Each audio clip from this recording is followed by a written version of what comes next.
मेरी दादी एक छोटे से गांव में रहती थी, जहां चारों तरफ घना जंगल और पुराने मिट्टी के घर थे।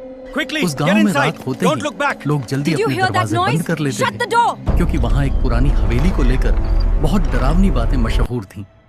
लोग कहते थे कि उस हवेली में सालों पहले एक औरत की मौत हुई थी और उसकी आत्मा आज भी वहां भटकती है। दादी इन बातों पर विश्वास नहीं करती थी। एक रात दादी अपनी बीमार सहेली को देखने पड़ोस के गांव गई। वापस लौटते लौटते देर हो गई। रास्ता उसी पुरानी हवेली के पास से गुजरता था।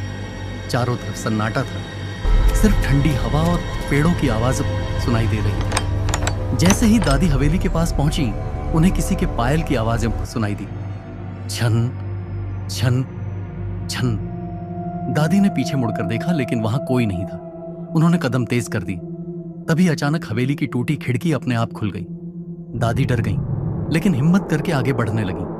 अचानक सफेद कपड़ों में एक औरत हवेली के दरवाजे पर दिखाई दी। उसके लंबे काले बाल चेहरे पर थे और उसकी आंखें बिल्कुल लाल थीं। दादी का गला सूख गया। वो भागना चाहती थी, लेकिन उनके पैर जैसे जम गए थे। फिर उस औरत ने धीमी आवाज में कहा, यहां वापस मत आना। इतना सुनते ही दादी बेहोश होकर गिर पड़ी। सुबह गांव वालों ने दादी को हवेली के बाहर बेहोश पाया।